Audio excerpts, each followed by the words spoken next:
자, 방금 우리가 정을선전에 대해서 얘기를 했는데 우리가 이 정을선전이라고 하는 작품 물론 여러분들 지금 작년 수능에 나왔던 지문은 정을선전의 후반부 마지막 부분에 관련된 지문만 등장을 한 거예요. 알겠죠? 그런데 정을선전 같은 경우는 가정소설이라고 얘기를 하지만 크게 내용을 두 부분으로 나눌 수가 있습니다. 알겠죠? 그래서 정을선전의 구조에 대해서 하나 필기를 하고 넘어가도록 합시다. 자, 빈 공간에 하나 필기합시다.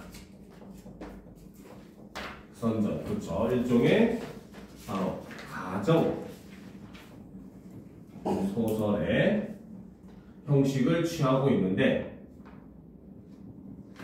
자, 이것이 그 구조를 조금 복잡한 구조를 가지고 있어서 요거는 꼭 알아둬야 됩니다. 자, 이 소설의 이 전반부 지역은, 저 전반부 부분은 바로 계모형 가정소설의 구조를 가집니다. 알겠죠? 계모가 바로 뭐야? 계모.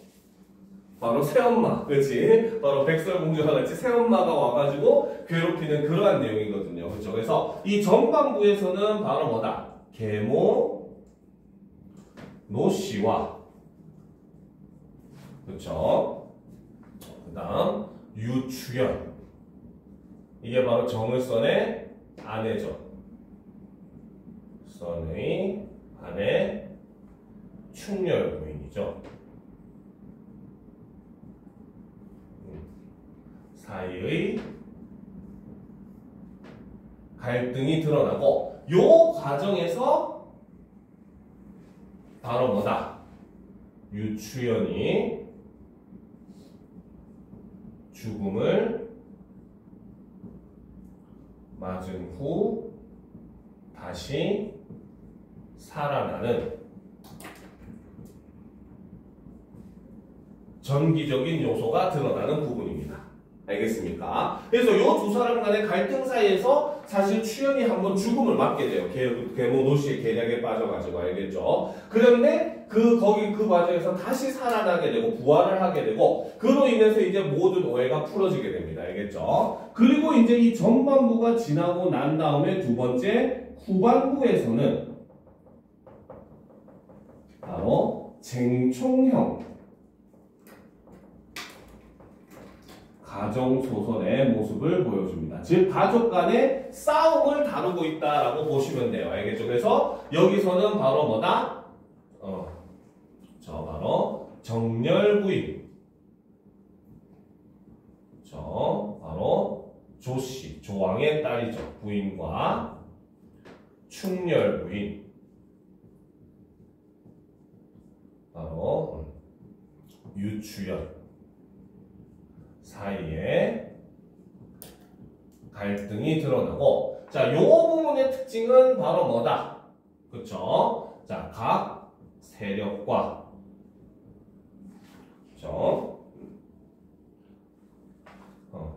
조력자, 즉, 보조 인물들이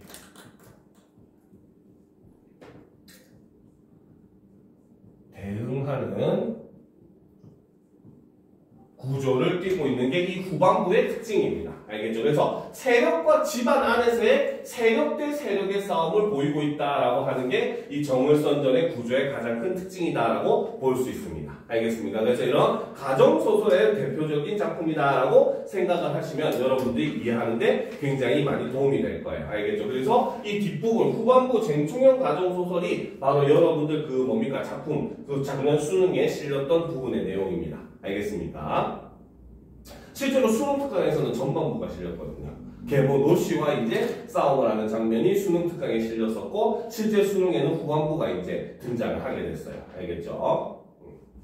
자, 그러면 이제 이 다음 작품 바로 감민가로 넘어가 보도록 합시다. 자, 준비됐죠?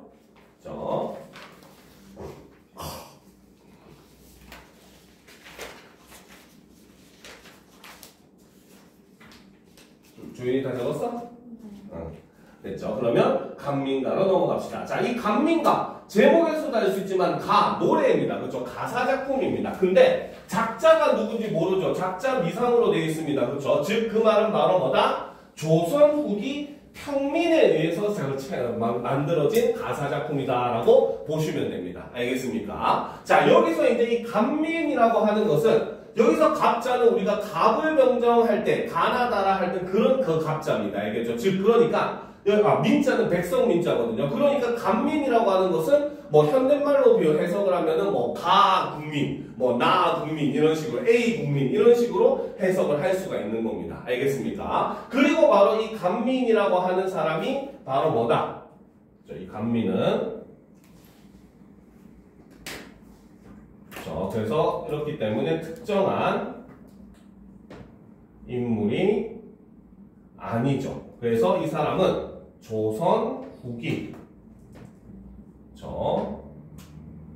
탐관 우리들에게 수탈받는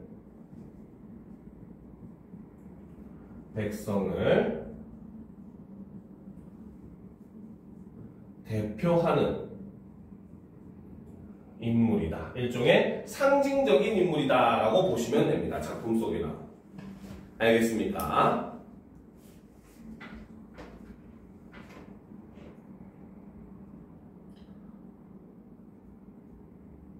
됐습니까? 그렇죠. 자, 그런데 이제 이 작품의 가장 큰 특징이 바로 뭐냐면 두 사람이 서로 대화하는 형식으로 이루어져 있다는 게 이 작품의 가장 큰 특징이죠. 여러분들이 고등학교 때 많이 배우는 바로 송미인곡과 마찬가지로 대화체의 구성을 취하고 있다라는 거 여러분들이 알아둘 필요가 있습니다. 알겠죠? 자, 그러면 이제 첫 번째 하는 사람의 말을 들어보도록 합시다. 봅시다. 자, 어저. 자, 여기서 어저라고 하는 것은 바로 감탄사입니다. 그렇죠? 그래서 영탄법을 사용하고 있다 라고 보시면 되죠. 그래서 현대말로 하면 이런 의미로 볼 수 있습니다. 그래서 어저 저기 가는 저 사람아 라는 거죠. 자, 여기서 이 저기 가는 저 사람, 이 사람이 바로 갑민이 되는 거죠. 그렇죠? 자, 저기 가는 저 사람아 내 행색 보아하니 군사도망 내로구나 라는 거죠. 바로 여기서 군사도망을 한다는 거. 그렇죠. 현대말로 하면 일종의 병역 기피를 하고 있는 사람이다 라는 거죠. 알겠습니까? 알겠죠? 자, 조선 후기에 되면은 삼정의 문란이라고 하는 거 역사 시간에 한 번쯤 들어봤을 거예요. 삼정문란. 그치? 그 중에 하나가 바로 뭐냐면 군정. 바로 군사를 동원하는 문제에 있어서 굉장히 탐관오리들의 부정부패가 심각하게 됩니다. 알겠습니까? 그 과정에서 여러분들 역사 시간에 배웠겠지만 백골징포라고 해서 이미 죽은 사람임에도 불구하고 이때는 당시에는 지금처럼 직접 군대 가는 일은 그렇게 많이 없었어요. 왜? 농사도 짓고 해야 되니까. 알겠죠? 근데 대신에 군대에서 와가지고 일을 하는 대신에 이제 옷감이라든지 그 다음에 특산품이라든지 이런 걸 바쳐가지고 대신하는 그런 제도가 있었는데 그 과정에서 이미 죽은 사람한테도 이제 옷감을 징수하는 백골징포, 그 다음에 뱃속에 있는 아기한테도 군력으로서 그 포를 징수하는 그러한 폐단들이 굉장히 심했거든요. 알겠죠? 자, 그래서 지금 이제 그 갑민이라고 하는 사람도 이렇게 군력을 피해서 도망가다가 지금 이 사람을 만나서 이 사람이 그 갑민을 알아보고 말을 건네는 장면입니다. 자, 계속 봅시다. 그래서 내 행색 보아하니 군사도망 내로구나. 자, 허리 위로 걸작시면 대적삼이 김만 남고 허리 안에 굽어보니 헌잠방이 노닥노닥. 그쵸? 노닥노닥이라고 하는 것은 바로 음성 상징어, 그 중에서도 의태어를 나타내고, 이거는 현대말로 하면 일종의 너덜너덜 이런 의미로 볼 수 있습니다. 알겠죠? 그러니까 지금 이 갑민의 모습이 바로 뭐다? 허리 위쪽, 상의 쪽은 어때? 배적삼이 깃만 남았다. 여기 있는 목에 있는 카라만 남아있고 옷은 다 찢어져 있다는 거야. 알겠죠? 그 다음에 허리 아래쪽을 보면은 헌잠방이 갖춰져. 바지도 지금 다 찢어져가지고 너덜너덜거리는 그런 상황이다라는 거죠. 자, 꺽쇠로 표시합시다. 허리 위로부터 노닥노닥까지 꺽쇠로 표시합시다. 그렇죠? 자, 여기서는 지금 일단 대꾸법을 사용을 하고 있죠. 저 바로 이 시행과 요 시행이 서로 뭡니까? 형태상, 구조상 유사한 구조를 띠고 있고, 그죠? 이걸 통해서 바로 뭐다? 간민의 외양을 묘사를 함으로써 가난한 처지를 이렇게 드러내주고 있다라고 볼 수 있다는 거죠.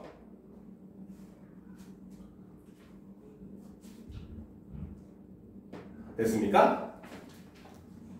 그죠? 자, 그래서 보도록 합시다. 곱장할미 앞에 가고, 그래서 곱장은 허리가 굽은 할머니가 앞에 가고, 전태발이 다리 쫄뚜기가 뒤에 간다. 십리길을 하루가니 면리 가서 엎어지리. 그래서 면리 가서 넘어질 것이다. 그래서 지금 가족들 상태가 굉장히 안 좋음에도 불구하고 바로 뭐다? 군력을 피해가지고 지금 야반도주를 하다가 지금 걸린 그런 장면인 거죠. 자, 내 고을에 양반 사람 타도 타관 옮겨 살면, 그래서 이쪽 고을에 살던 사람이 다른 고장으로 가서 옮겨 살게 되면, 저 지워도 되겠죠? 자, 내 고을 양반 사람 타도 타관 옮겨 살면, 자, 천이 되기 산사여든 예사인데, 그래서 천이라고 하는 것은 바로, 그쵸? 그쵸? 천민이. 그쵸? 되기 상사여든 십상인데 혹은 예사인데 그쵸? 천민이 되기 십상인데 그죠? 본토 군정 그죠? 본토 군정 자기 원래 사는 고향의 본토는 일종의 고향을 나타내고 군정은 바로 군력을 나타낸다는 거죠. 그래서 본토 군정 싫다하고 자네 또한 도망하면 일국일토 한 인심에 근본 숨겨 살려 한들 어대간들 면할 손가라서 어디 가더라도 군력을 면할 수가 없다라고 해서 서리법을 지금 사용을 하고 있다는 거죠. 그렇죠? 자, 그래서 지금 이 부분에서 첫 번째 사람이 지금 하고 있는 말은 바로 뭐다? 고향을 떠나 신분을 숨겨 살면 천하게 되는 것이 예사다. 그러므로 고향을 떠나는 것을 만류를 하고 있는, 말리는 장면이다라고 볼 수 있다는 거죠. 자, 차라리 내 살던 곳에 아무렇게나 뿌리 박혀. 그래서 여기서 내 살던 곳이라고 하는 것은 고향을 나타내고 이곳은 이제 갑산이라고 하는 지역입니다. 알겠죠? 그래서 곳에 아무렇게나 뿌리 박혀 7, 8월에 인삼 캐고 9, 10월에 돈피 잡아. 그래서 7, 8월에는 산에 들어가가지고 인삼을 캐고 9월, 10월에는 바로 뭡니까? 돈피, 일종의 그 수달 같은 거거든요. 그래서 돈피를 잡아서 공채 신역 갚은 후에 그 나머지 두었다가 그쵸? 함흥국청 흥원장사 돌아들어 잠매할 때 후한값에 팔아내어 살기 좋은 넓은 곳에 가사전도 다시 사고 살림살이 장만하여 부모 처자 보존하고 새 즐거움 누리려무나라고 지금 뭡니까? 사람에게 얘기를 한다는 거죠. 그쵸? 자, 그래서 지금 이 사람이 제시하는 일종의 뭡니까? 대안. 바로 국력에 대한 대안을 지금 이 사람이 제시를 하는 거죠. 자, 꺽쇠로 표시합시다. 차라리 내 살던 곳에부터 자, 누리려무나까지 꺽쇠로 표시를 하도록 합시다. 그렇죠? 자, 여기서 이제 처음 말 거는 사람이 이제 생원이라고 하는 사람이 뒤에 나옵니다. 알겠습니까? 자, 여기서는 지금 바로 뭐다? 생원이 제안하는 대안의 내용이라는 거죠. 알겠습니까? 즉 바로 뭐다? 군력을 피하기보다는 군력을 피해 도망가기보다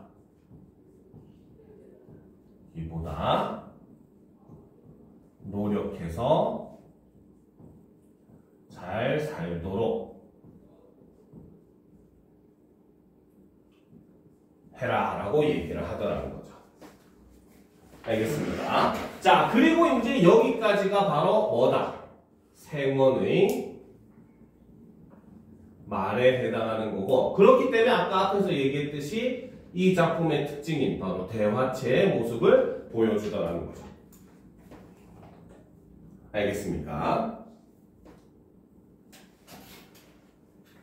자, 그랬더니 이제 그 말을 듣고 도망가던 간민이 이제 얘기를 합니다. 알겠죠? 자, 보도록 합시다. 자, 어와 생원인지 초간인지 그대 말씀 그만두고 이내 말씀 들어보소라는 거죠. 자, 지워도 되겠죠? 자, 그래서 지금 여기서부터는 바로 뭐다? 여기서부터는 화자가 전환이 되고 있죠. 그래서 생원에서 간민으로 변화를 하고 있는 겁니다. 그렇죠? 자, 그래서 어와 생원인지 초간인지 그대 말씀 그만두고 이내 말씀 들어보소. 이내 또한 간민이라, 그렇죠? 이 땅에서 생장하니 이때 이를 뭐를 쏘냐라는 거죠. 즉 나도 뭡니까? 이곳에서 태어나고 자란 그런 사람이기 때문에 이 지역의 일을 누구보다 더 잘 안다. 바로 서리법을 사용을 하고 있다는 거죠. 그렇죠? 자, 그래서 이 서리법을 사용을 함으로써 바로 뭐다? 백성들의 삶을 힘겹게 하는 당대 사회의 부조리한 모습을 부각시켜주고 있다. 이렇게 볼 수 있다는 거죠. 그러니까 내가 이 지역을 너무 잘 아는데도 불구하고 어쩔 수 없이 떠날 수밖에 없다. 자신의 처지를 강조를 함으로써 바로 뭐다? 당대 사회가 그만큼 굉장히 부조리한 모습을 띠고 있었다라는 걸 강조해 준다는 거죠. 그렇죠? 자, 그럼 보도록 합시다. 우리 조상 남쪽 양반 진사급제에 계속하여 금장옥패 빗기차고 시종신을 다니다가, 즉 이 간민이라고 하는 사람도 원래는 바로 뭐다? 양반 출신이었다는 겁니다. 알겠죠? 즉 예전에 자기 조상은 바로 뭐다? 남쪽 지역에서 양반이었고 진사급제를 계속해서, 즉 관리로서 계속 이제 활동을 하던 그런 양반이었다는 거죠. 그래서 금장옥패 빗기차고 비스듬히 차고, 그렇죠? 시종신을 다니다가, 그래서 시종일과 뭡니까? 그 관리를 일을 하면서 다니다가 시기인의 참소 입어 변방으로 쫓겨와서 국내 변방 이 땅에서 7, 8대를 살아오니라는 거죠. 자, 그래서 이 부분에서는 바로 뭐다? 바로 간민 집안의 내력을 이야기를 하고 있죠. 자, 이 내력에 따르면 바로 뭐다? 원래 양반 가문이었으나, 그렇죠? 타인의 모함으로 양반직을 잃고 값싼 지역으로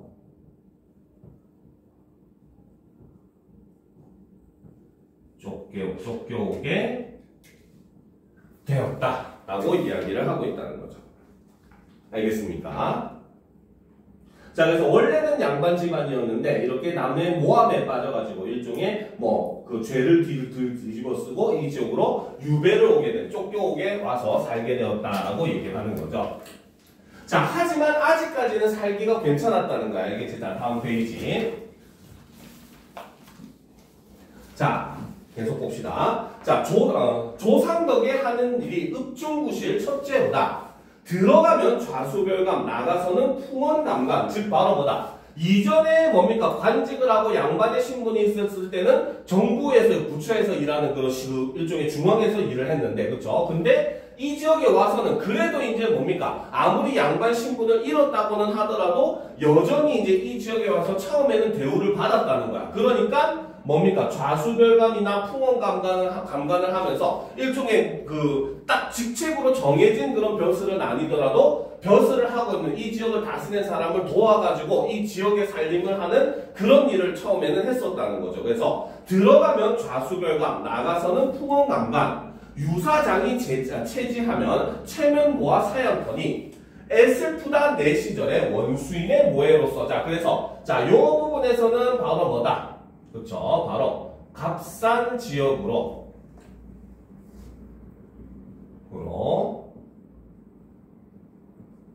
쫓겨와서도 그렇죠. 한동안 지역일을 하며 좋은 대우를 받고 살았다는 겁니다. 알겠습니까? 자, 그런데 이제 사실 그게 끝이 아니었다는 거죠. 그렇죠? 자, 계속 보면 자, 애슬프다 내 시절에 원수인의 모해로서 그렇죠? 자, 여기서 애슬프다라고 얘기하면서 바로 뭐다? 그 감정을 직접 표출을 하고 있죠. 매우 슬프게도 그렇죠? 자, 내 시절에, 즉 내가 살고 있는 이 시절에 원수인의 모해로서 나랑 원수진 그 사람의 모해, 즉 모함으로써 그렇죠? 자, 군사강정, 그렇죠? 바로 뭐다? 군사강정이라고 하는 것은 바로 군사의 계급으로 강등되었다 라는 걸 얘기를 하고, 이를 통해서 바로 뭐다? 군역을 하게 된 계기라는 거죠. 이것 때문에 지금 역시 나도 이제 뭐다? 다른 사람의 모함을 받아가지고 어떻게 뭡니까? 이 지역에 이제 정치적인 일을 하는 입장에서 모함을 받아서 군사로 강등을 당하게 되고 신분도 평민이 되는 바람에 어떻게 이제부터는 군역을 맡을 수밖에 없게 되었다는 거죠. 그래서 군사강정 되단 말가 내 한 몸이 헐어나니 하찮게 되니 좌우천우 수다이가 차차 충군되겠고야. 그래서 지금 바로 뭐다? 주변에 이런 그런 그 모든 가족의 그런 뭡니까? 그런 군역을 자기가 책임을 질 수밖에 없었다는 거죠. 조상제사인의 몸은 할 일 없이 매여있고 씨름 없는 친족들은 자취 없이 도망가고 그렇죠? 즉 바로 뭐다? 여기다 쓰면 안 되겠네. 그래서 바로 친척들이 먼저 군역을 피해 도망가게 되었다는 거죠. 그래서 바로 이것이 간민의 군역이 더욱 무거워진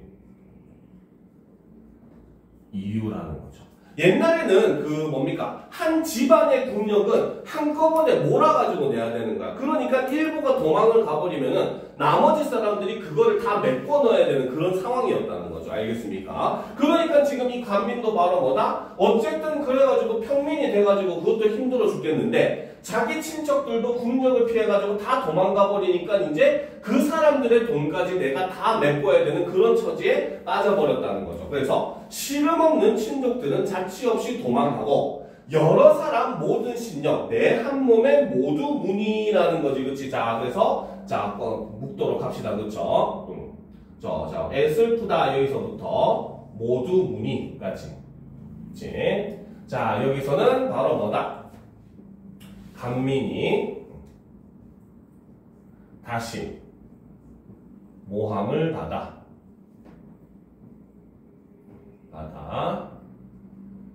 군역을 지게 되고 친척들도 도망가 그들의 군역까지 모두 갖게 되더라는 겁니다. 그러니까 이를 통해서 바로 뭐다? 당대 군력 제도의 부조리한 모습을 이 간민의 사정을 통해 가지고 이렇게 보여주고 있더라는 거죠. 알겠습니까? 본인의 잘못도 아닌데 남의 잘못, 아무리 친척이라고 하지만 남의 잘못에 의해 가지고 자기가 더욱더 힘들어지게 되는 이런 상황이 지금 처해버렸다는 거죠. 알겠죠?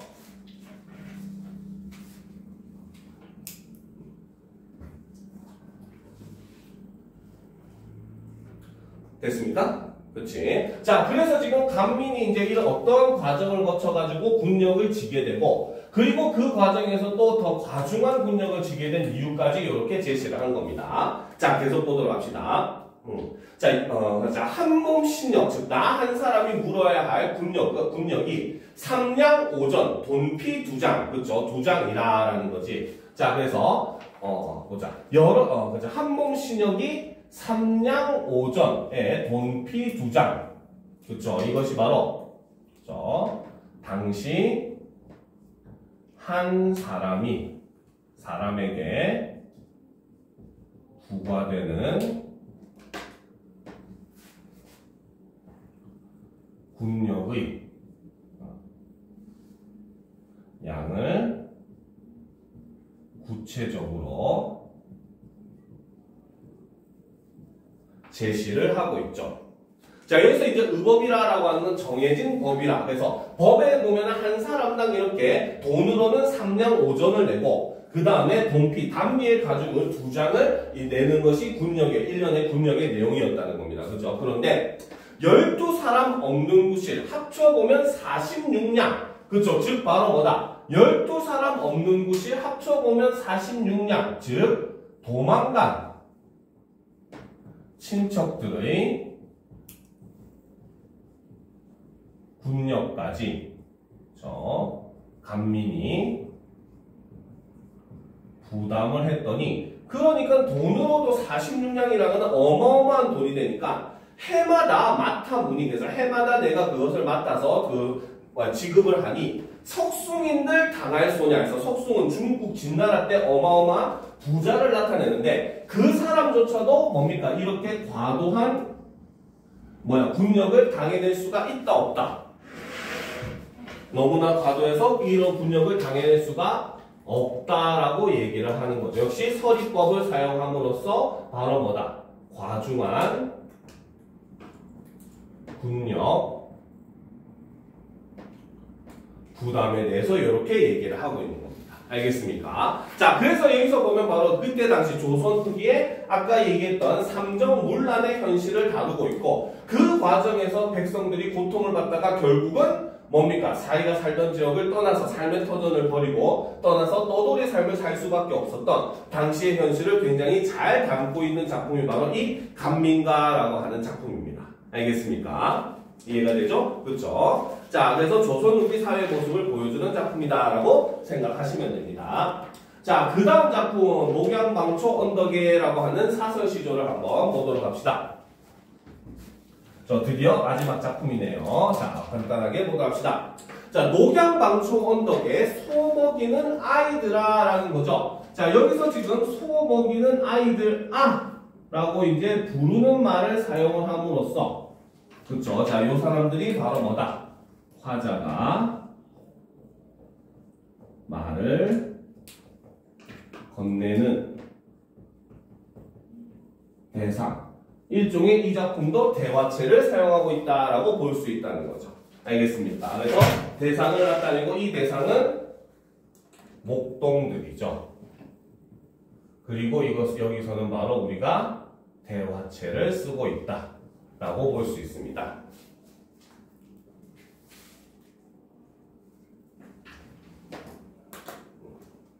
자, 그래서 녹양방초 언덕에 소 먹이는 아이들아. 그래서 소를 이제 풀 먹이고 있는 아이들아. 암내고기, 중내고기, 고기를 다 몽땅 잡아내 다래끼에 넣어주거든. 내 소 궁둥이에 얹어다가 주렴이라는 거죠. 그렇죠? 즉 여기서 이 고기라고 하는 것은 바로 뭐다? 이 아이들이 화자에게 가져다 주었으면 하는 대상. 그렇죠? 즉 바로 뭐다? 화자가 목동에게, 그렇죠? 목동이, 그렇지, 쏘리. 실어다 주길 바라는 대상입니다. 알겠습니까? 자, 그런데 이제 여기서 보면 저 내소 궁둥이에다가 얹어다가 주렴이라고 얘기를 함으로써 자, 정확하게는 누구에게 얹어다 줘야 되는가라는 내용이 지금 불명확하게, 불완전하게 지금 표현을 하고 있는 거죠. 자, 그래서 이 부분 하나 적어 놓도록 합시다. 자, 이 작품의 하나의 큰 특징 중에 하나인데 바로 불완전한 표현을 사용을 합니다.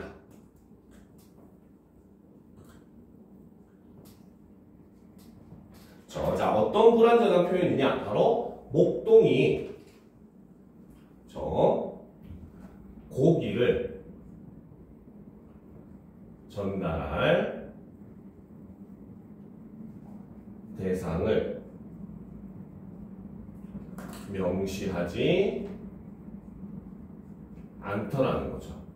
나에게 가져다 달라든지 누구에게 가져다 달라든지 이런 내용이 없다는 겁니다. 알겠습니까? 그냥 바로 뭐다? 목동에게 어떻게? 목동에게 고기를 소에 실어 운반하여 전달해 주기를 부탁만 하고 있는 이러한 내용으로 표현을 하고 있다는 거죠.